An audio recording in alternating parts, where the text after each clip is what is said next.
ఏపీలో మరో కొత్త పార్టీ ఆవిర్భవించింది. అధిక జన మహాసంకల్ప యాత్ర పేరుతో పాదయాత్ర చేసిన రిటైర్డ్ ఐఏఎస్ విజయ్ కుమార్ సభ సాక్షిగా పార్టీ పేరు ప్రకటించారు. లిబరేషన్ కాంగ్రెస్ పేరుతో పార్టీ పేరును ఆయన విడుదల చేశారు. తరాలుగా వెనుకబడి ఉన్న వారి కోసం 15 అంశాలతో మేనిఫెస్టో రూపొందిస్తున్నట్లు విజయ్ కుమార్ ప్రకటించారు.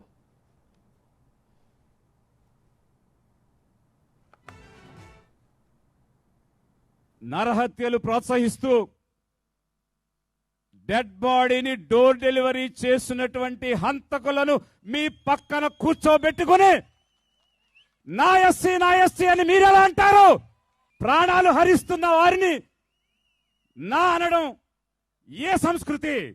మనకి ఏ రకమైనటువంటి అభివృద్ధిని ఇవ్వనటువంటి, మనకి ఏ రకమైనటువంటి అవకాశాలు కల్పించకుండా ఉన్నవి కూడా తీసేస్తూ ఇలా ఎవరు పుట్టాలనుకుంటారు, ఇలా ఎవరు బ్రతకాలనుకుంటారు, ఇలా మురికిగా ఎందుకు ఉంటారు అనుకుంటారనే వాళ్ళ వెనక మనం ఎందుకు నడవాలి?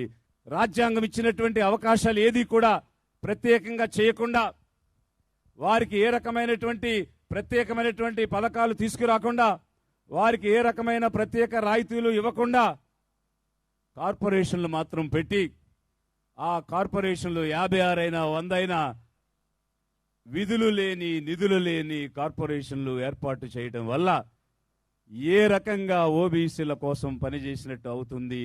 ఒక రాజ్యాంగపరంగా రావాల్సినటువంటి హక్కుని అడుక్కునే వారిగా తయారు చేసి, కావలసినటువంటి ఒక ఇల్లుని అడుక్కోమంటూ ఉన్నారు. కావలసినటువంటి ఒక భూమిని నాయకుల చుట్టూ తిరుగుతూ అడుక్కోమని అంటున్నారు. ఇంకా ఎంతకాలం అడుక్కునేటువంటి స్థితిలో ఉంటాము? చేయి కింద పెట్టి అడుక్కునే వారం కాదు మనం. చేయి పైన ఇచ్చి 10 మందికి ఇచ్చేవారిగా తయారవుదాము.